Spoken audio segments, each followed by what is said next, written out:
Welcome back to Connect and Transform. In this video, we begin to code our SVG that takes graph data as JSON and produces an image representation of it. In today's video, we're going to do the load graph data function, the validate graph data function, and init graph. And we may also do show error. So let's start with load graph data.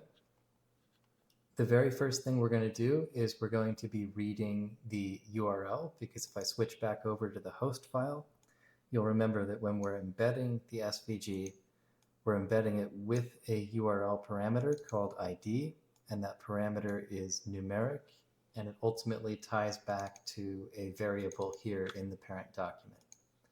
So we're going to start by reading the URL parameters. So we'll make a constant call params, and that'll be a new URL search params.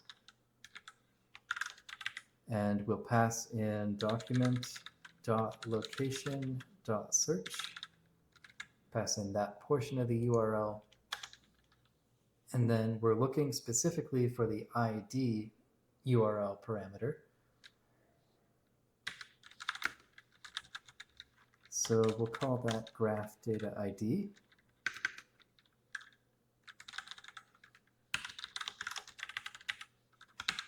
Okay, so we're getting the ID URL parameter, putting it into this constant. So now we want to have an if statement where we verify that that constant actually exists. And we also want to validate that it is numeric. So we'll say not is NaN, looking specifically at the attempt to parse an integer out of that variable. So if it exists and it is numeric, then we're going to set our graph data by looking at the parent document and looking for that variable. So graph data will equal, and then here we're going to call eval, but we're going to call it in a fairly safe way. So we're going to call window.parent dot, and then we're going to reference our variable, which is prefixed with ID underscore, and then our variable ends with this numeric value, assuming everything is synced up properly. Next, we're going to prepare to call this validate graph data function, which is going to return an error message if there's any problems. So we're going to create our constant error message and say that that is equal to the result of calling validate graph data. So now we're going to check with an if statement if there's an error message. If there is an error message, we ultimately want to return and not do any further processing. But before we do that, we want to make a call to show error, where we pass in our error message.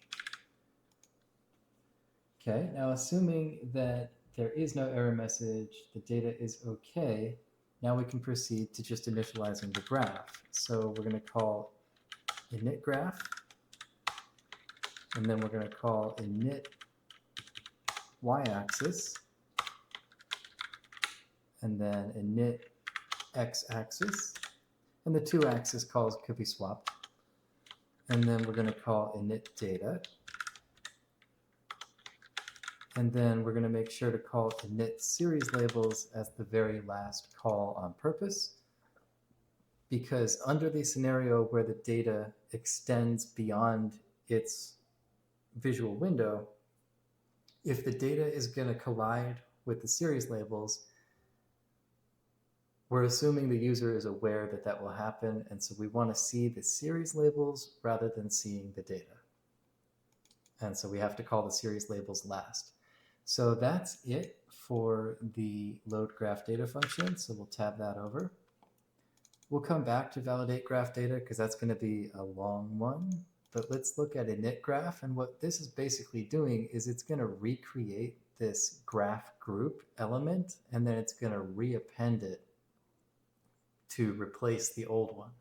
So we're going to have a constant, and we'll just call it graph, and that's going to be our new graph element. So that will equal document.create element ns. We're going to pass in our SVG namespace, which is going to be this string here. And then we're going to create a group. Then the other thing we want to do is we want to set the ID, which is just going to be graph, same as the element that we're starting with. And then we want to do the actual replacement. And it's in this line that you'll see why we're creating graph here, even if we're just going to call this oh, I'm putting this in the wrong function. Even if we're calling it init graph and just recreating that element anyway. The reason for that is that we need to do a query.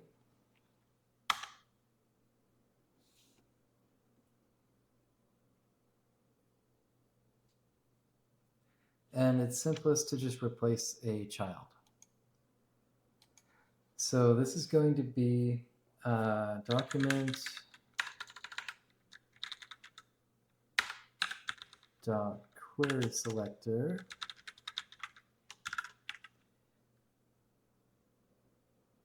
and we're going to be grabbing graph by ID, and then we're going to be navigating to its parent node, and then we're going to be calling replace child. And this is why it's more convenient to have that element already created.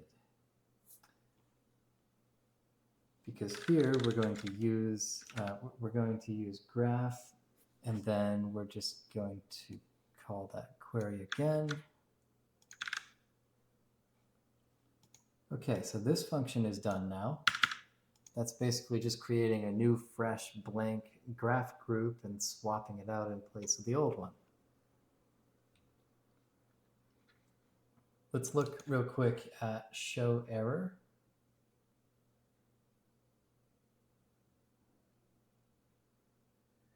Okay, so show error is basically just going to generate a text element and put it in the center of the screen.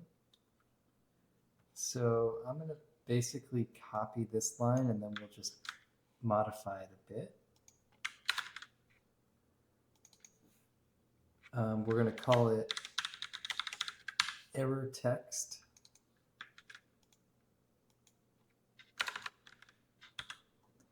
And that's not going to be a group, it's going to be a text element. And then we'll set some attributes.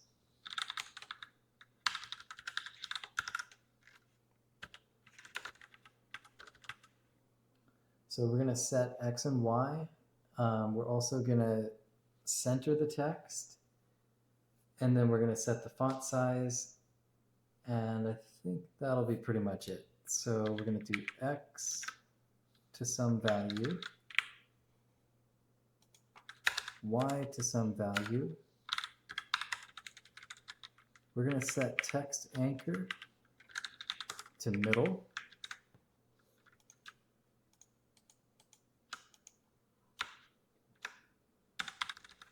And then we're going to set the font size.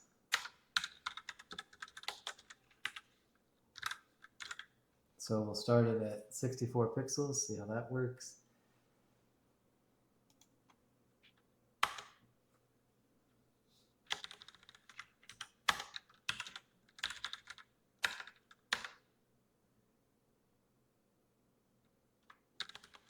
And then we're going to add some actual text.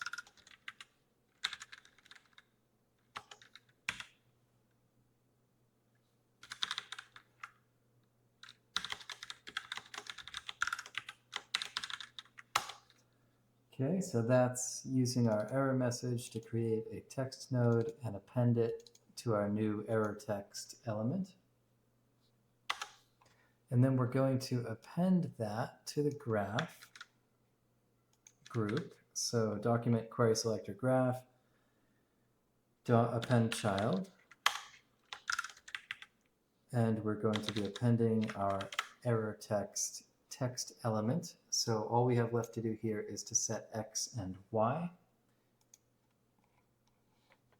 Now, if you scroll up to the top here, you'll recall that the width is 1200. So I'm going to set X to 600. And remember that our text anchor is in the middle, so it should be centered around this XY point. And if we look at the Y, that's 540. Half of that is 270, but we're not anchored vertically. The text is going to have some height, so I want it to be something less than 270. So I'm just going to say 256. And that's it for show error. So I'll tab that over. So we've finished 3 functions today. Let's look at validate graph data, and we'll call that good for this video. So the main purpose of validate graph data is to show this error message if we're missing something critical, like we don't have any data at all. But in as many scenarios as possible, we want to either initialize default values or in some cases fix the values. So let's start with the most obvious condition, which is that there is nothing. In other words, let's say graph data is still null. So first of all, we'll say if graph data is null, then we want to return some kind of error. So we'll say return, and then we'll say graph data not present. And actually, I'm going to go ahead and save this, and let's do a quick test. So I'm going to use ID 4. I'm just going to make sure that's set to null. Let's go back over here. Okay.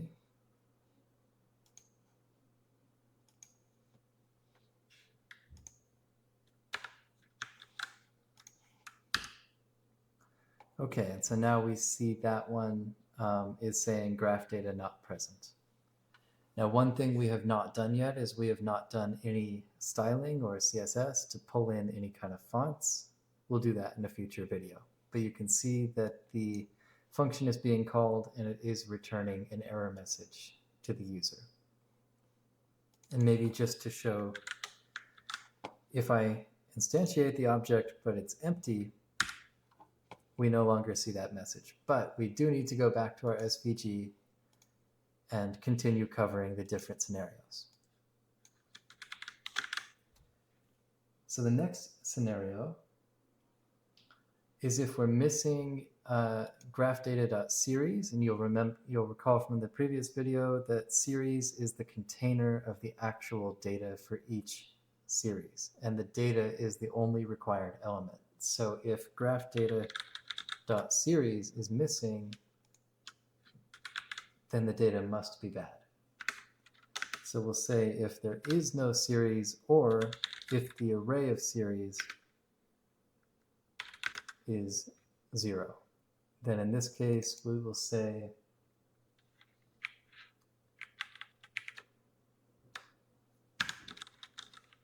no graph series.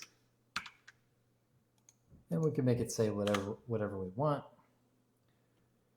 So the next thing we're going to look for is if the graphdata.type is missing.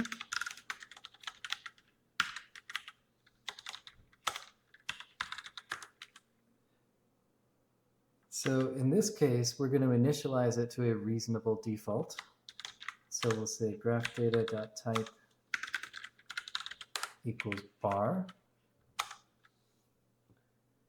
And then we're going to make sure to take whatever the type is, whether that's the one that we just initialized or whether it's from the parent document. And we're going to make sure to lowercase it, just so that in any future comparison, we don't have to worry about its casing.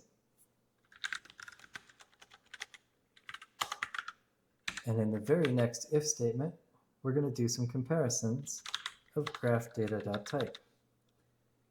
So basically, we're going to consider every valid option, and we're going to say if it's not any of those valid options, then we are going to do the same thing and initialize it to bar. So here, let's go through the valid options. So we'll say if it does not equal area,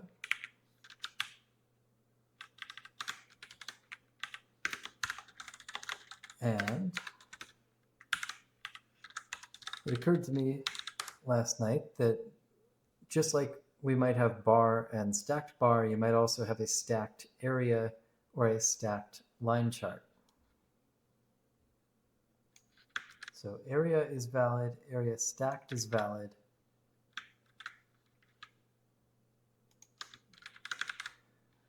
Bar is valid. So is bar stacked. And then we have line, line stacked, and scatter.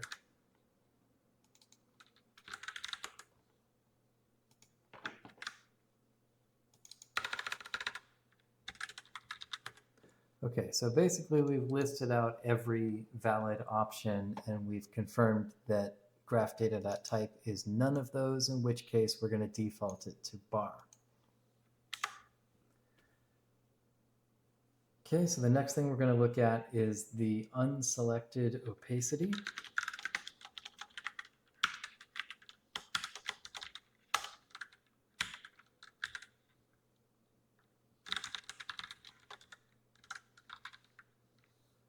So we'll say if it's null or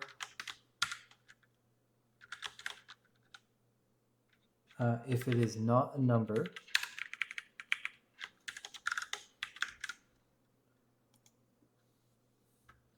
then in that case, we're going to set it to 0.75 as a default.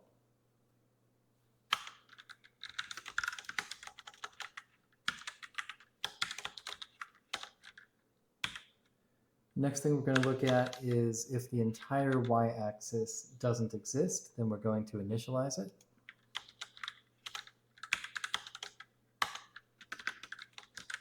And that is an object that has a min value, a step value, a max value, and units. So that will be some value.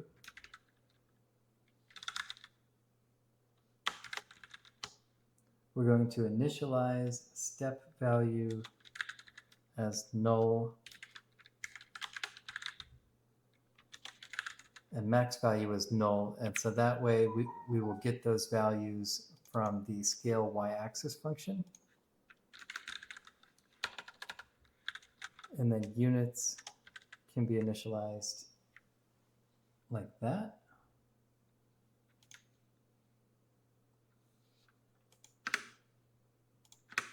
Okay, so what is our min value going to be? Our min value is going to be the minimum of either 0 or the minimum data value in the series.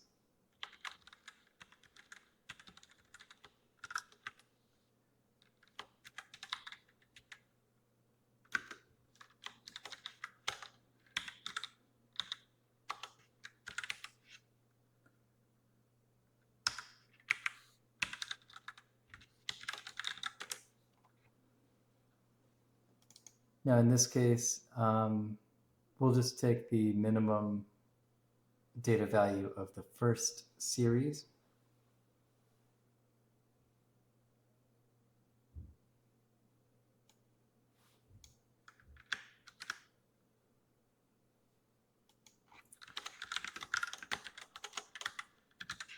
So in the next bit, we're going to look at if the y-axis minimum value doesn't exist or is not a number. So that's very similar to this.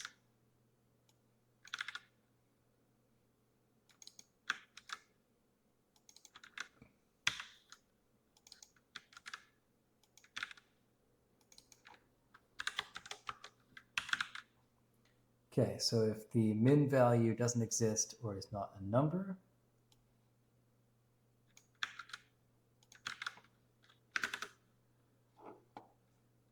then we're going to set it, and we'll go ahead and use the same expression that we used up there.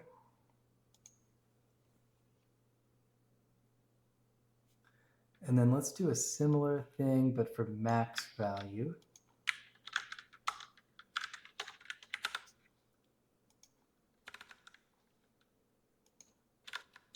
So if max value does not exist or is not a number,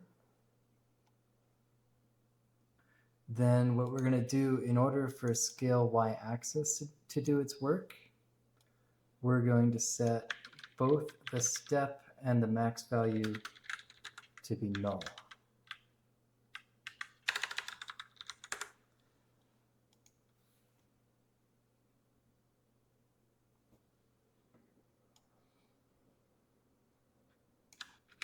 And then let's look at the step value as well. So if the step value is missing or invalid, then the user messed up, and we're just going to go ahead and null these two out so that we can use our automatic scaling.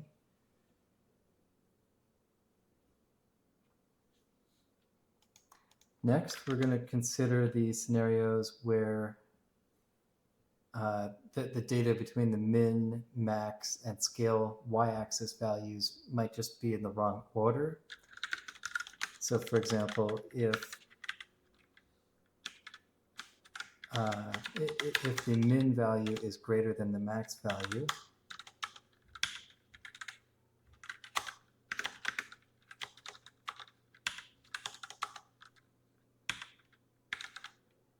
so that's one scenario. Another scenario would be where the step value is greater than the max value.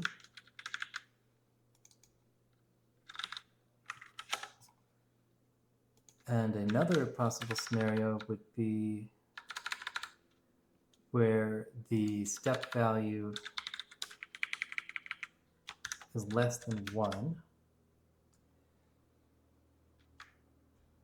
So in that case, we do want to call the automatic scaling function. But since we also may not be able to trust the min value, we also want to set that.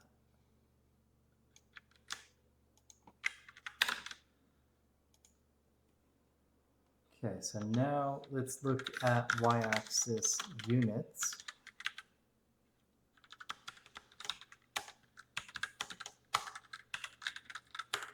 So if the units don't exist, then we will just initialize them to be blank. So the next thing we need to look at is the work in progress setting.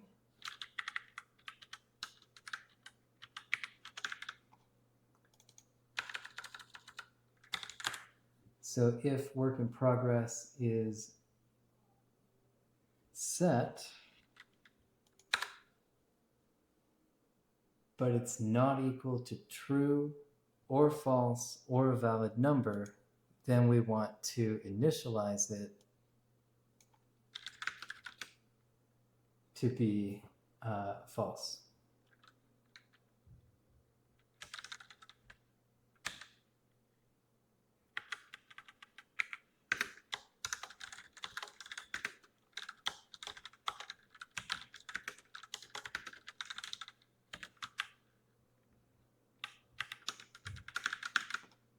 So if it's not equal to false, true, or a valid number,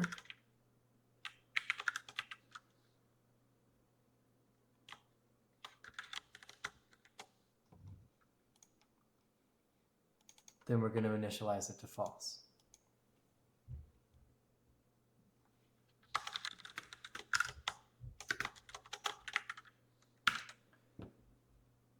Otherwise, so what we're saying here is that it is either false or true or a valid number.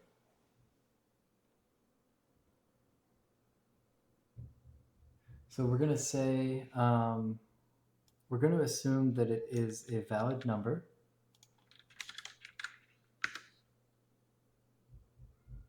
And if it's less than 0,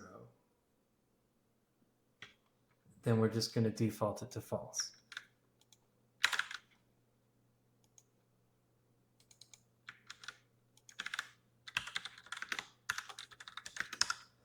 Because if it's less than 0, it's just not valid.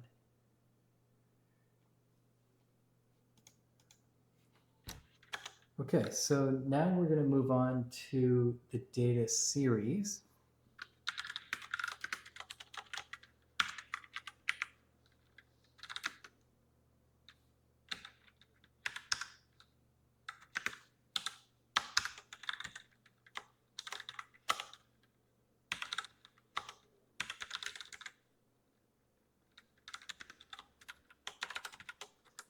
Okay, so we've got our variable S representing the index position of the series in the graph data. So the first thing we're going to look at now is the name. So if the name doesn't exist,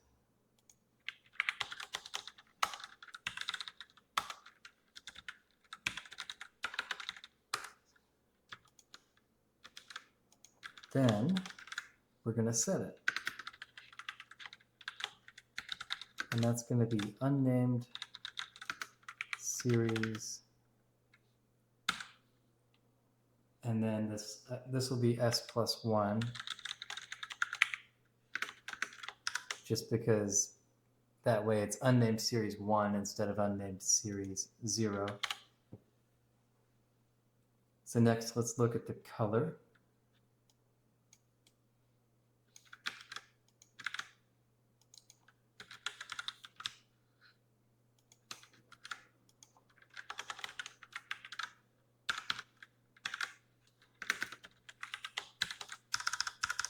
And we're just going to default it to black for now.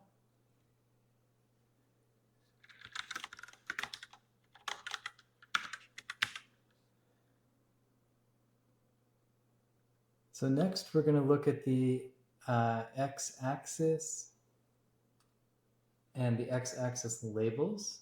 And if those aren't present, we will initialize them to just be an empty array. And then we're going to go ahead and push blank labels in a future loop. So if not,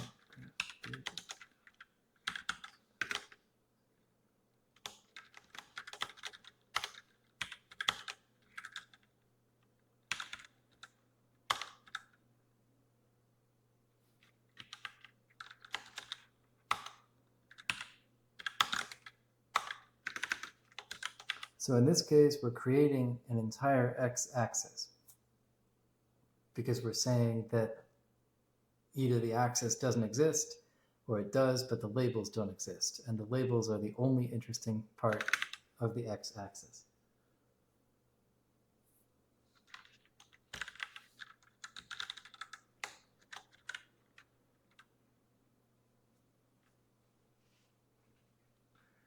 Okay, so next we are going to look at the data values.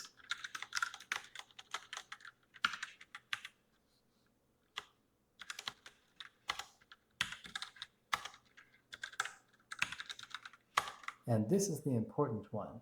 So if the data values are missing, then we need to return an error message.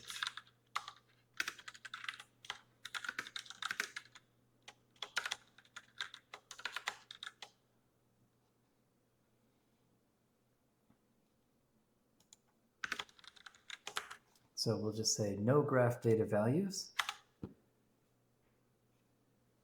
And next, let's do a quick check of the tooltips.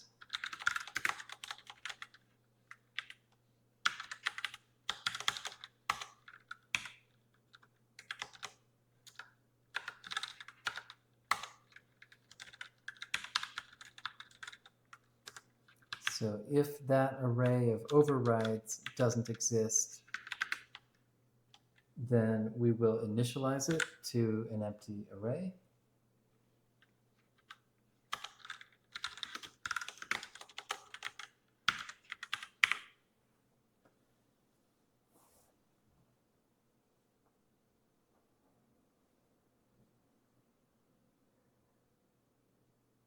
Okay, so now we are looking at, we're going to look at each of the data values.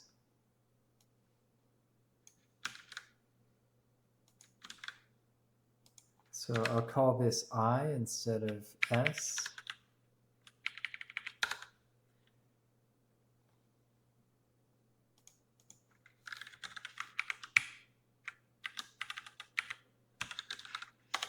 Okay. So then one thing we want to check for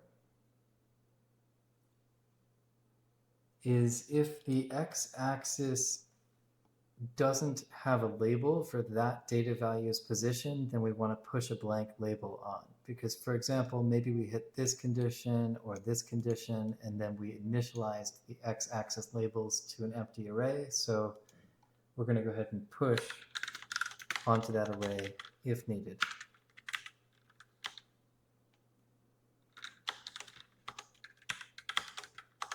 So if graph data dot x-axis dot labels dot length is less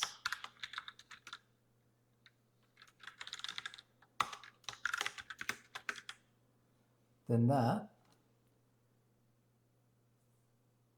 basically making sure that whatever data point we're looking at, we want to have a corresponding initialized x-axis label for it. So if we don't, then we're going to say graph data dot x-axis dot labels dot push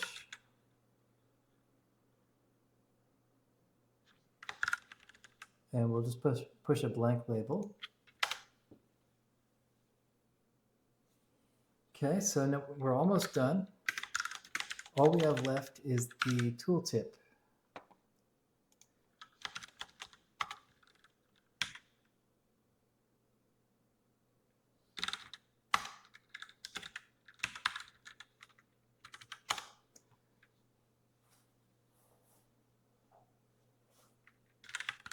So we're going to check the tooltips array because similarly we might have just initialized it to be a blank array. So we want to make sure that we have a tooltip of some kind for every data value.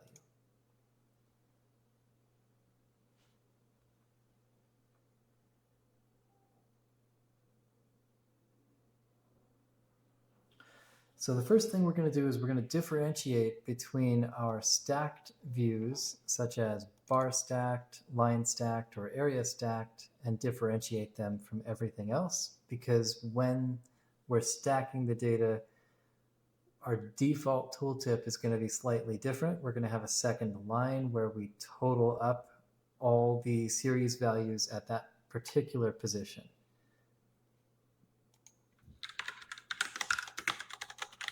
So that first if statement will check whether or not the type contains stacked.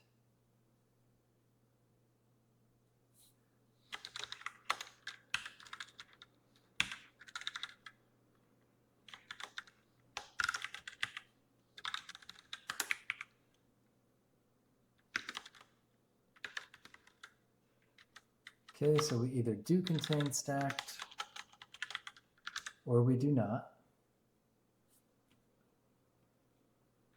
So if it is stacked, we're going to want to track the total value.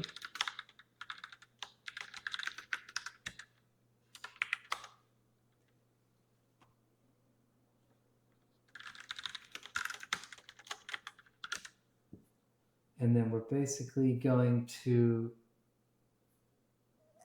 we're going to add whatever the data value is at position I for every single series.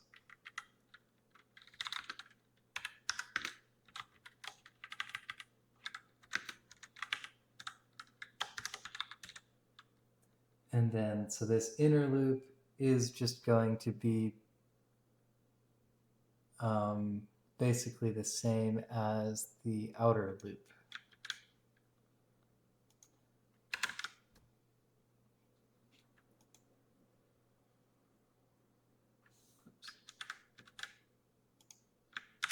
Right, so A is less than series.length. So basically we're looping through every series, and then we're going to say total value plus equals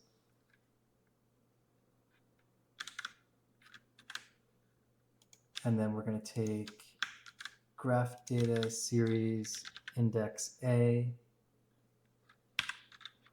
dot data values at index I. And so that should give us a reasonable total value. And so now all we have left to do is to actually set the tooltip value.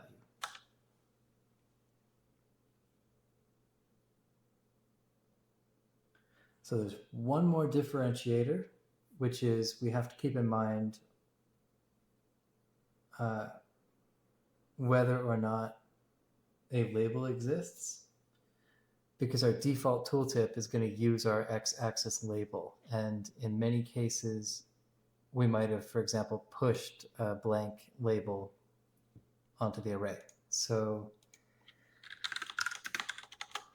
one final differentiator. So if graph data dot x-axis dot labels at position I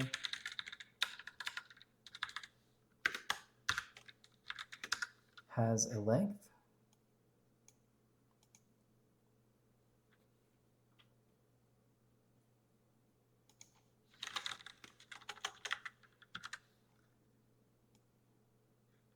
and then we're going to copy this if-else and put it there.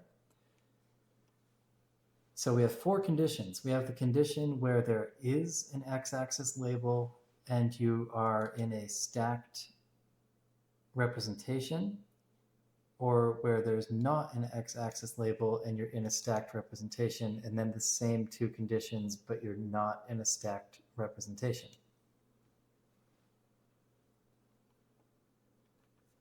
So here we're going to start setting our actual tooltips.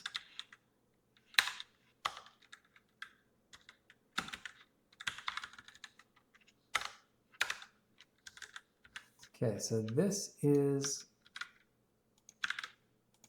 something I'm going to copy to all four lines just to save a little bit of time. And so we're going to set that value. So our default, we're going to take our x-axis label first.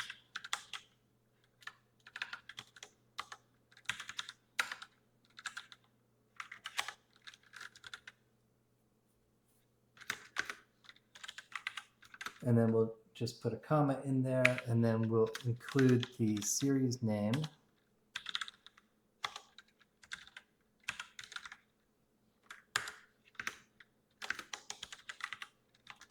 And then we'll do colon, and then we're actually going to include the data values itself.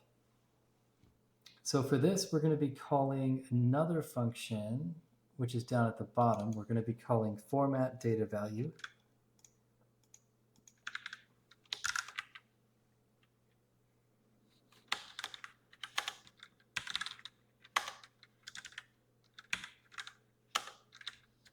And then we're going to pass in the data value. So that's our default.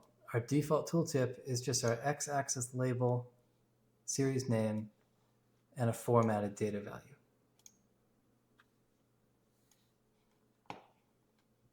And that will remain true in the case that an x-axis label exists, regardless of whether or not we are in a stacked visual representation. The only difference is that if we are in a stacked representation, we're going to add a second line.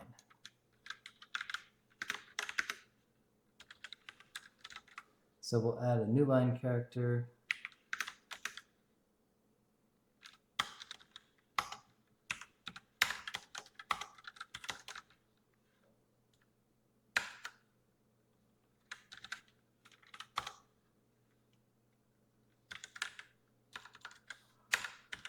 Okay, so our new line character is going to start out exactly the same as, our second line is going to start out exactly the same as the first line with the x-axis label and a comma. But then we're going to have a total.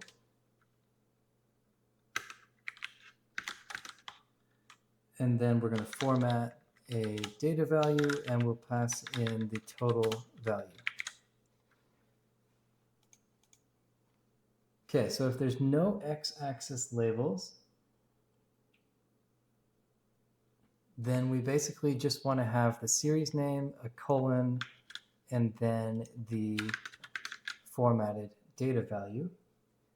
And that's going to be true regardless of whether we're in a stacked representation or not.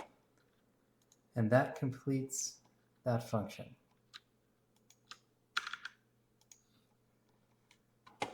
So the only thing we've really left hanging here is that this validate graph data function calls format data value, and format data value isn't doing anything yet. But we have completed all the functions that we said we would in today's video. So we'll end it here and we'll pick it up in the next one. Thank you for watching.